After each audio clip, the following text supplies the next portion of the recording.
Well, now to a story of treachery and deceit. From the outside, they looked like a happily married couple, but when Faisal had doubts and turned to a lawyer, his wife took their breakup to the next level.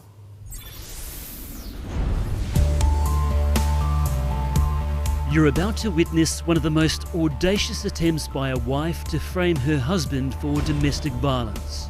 She's dangerous, very dangerous. Watch how this woman astonishingly punches herself in the face, not once, but twice, later telling police her husband bashed her. It's flipped my life upside down. I'm not the guy who I used to be anymore. This is a story about temptation and treachery, a lover and a liar, where romance makes way for revenge with catastrophic consequences. Well, I haven't actually heard of a scenario such as this, inflicting injury upon themselves in order to set up a scenario which results in someone else being charged. She presented herself like she's the perfect girl on the planet. He met her through an online Muslim dating site and proposed soon after leaving Western Sydney to meet Asma in Morocco. However, while Faisal was hoping to return to Aussie with a life partner, he now believes Asma didn't share that dream. She's a greedy person, she's materialistic. The two officially tied the knot here last year, and Faisal was hardly frugal in making his new bride feel at home. He worked 2 jobs, spending everything he earned on his wife, from Gucci tracksuits to leather jackets, rings, necklaces and shoes, holidays and fine dining, parties in Morocco and money wired back to Asma's family. A fawning Faisal says he was a good provider. All this traveling, going back and forth twice and 3 times and doing all the functions, receptions, engagement, jewellery, stuff, probably I'm under 200,000. But Faisal says they were constantly arguing, and in April he walked into an incredible sting when he came home from a night shift at Woolies. Yeah, it was all prepared for me, the whole crime scene. The unit had been ransacked. Faisal says Asma was waiting for him with this disturbing message. I entered and she just said to me that you think you are smart and you are talking to lawyers about me. Now see what I do to you. And she just ran. CCTV captures the bizarre events that followed. Asma runs from the apartment and into the lift. She presses the button, takes a few moments before the incredible Asma attack. She gives herself 2 uppercuts to her face and clutches her cheek. She then checks her handiwork in the mirror. Seemingly satisfied with her self-inflicted punishment, Asma eagerly waits for the lift door to open. She takes off down the hall and into the street to call police. Oblivious to what his wife had cooked up and concerned for her safety, Faisal also went to the police, where he was arrested and charged with assault.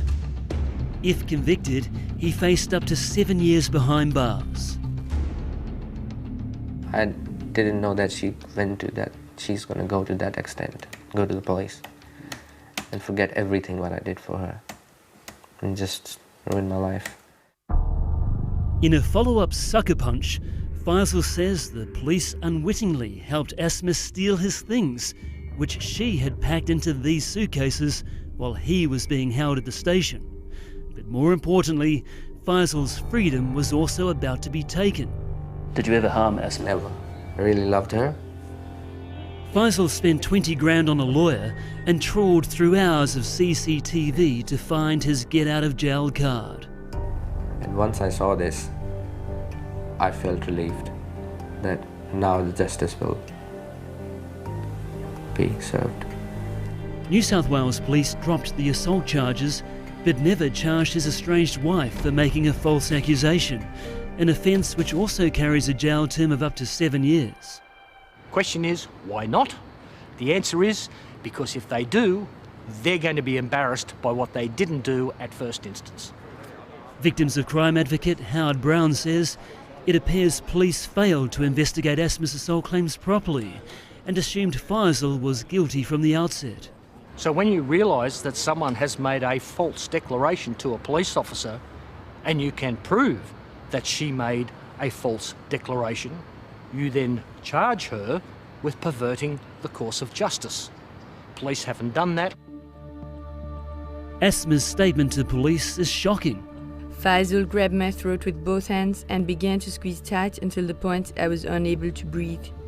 He punched me on my left cheek and with his fist. He has started to hit me everywhere with the belt. He was so violent to me. I thought I was going to die. Faisal suspects Asma's motive was an email she discovered he had sent to a visa migration agent. He says he wanted out of the marriage, which was potentially a threat to her ability to stay in Australia. What do you feel when you look back at these photos of her? Sad that I shouldn't have done that. Should have known better? Yeah, should have known better. Asma has since disappeared somewhere in Australia, leaving Faisal to deal with the fallout from false love. He's battling away in average shared accommodation to help pay off his debts.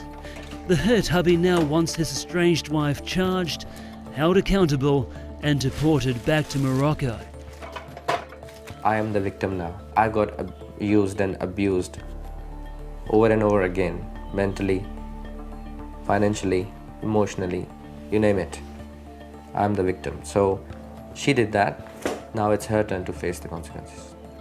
Faisal says he's got a long road ahead before he's capable of finding love again, but says he's learned a valuable, albeit expensive, life lesson. If God shows you true colours of someone, don't try to paint a different picture. Just stick with that. You'll end up like me. New South Wales Police are now reviewing all the evidence. We will let you know the outcome.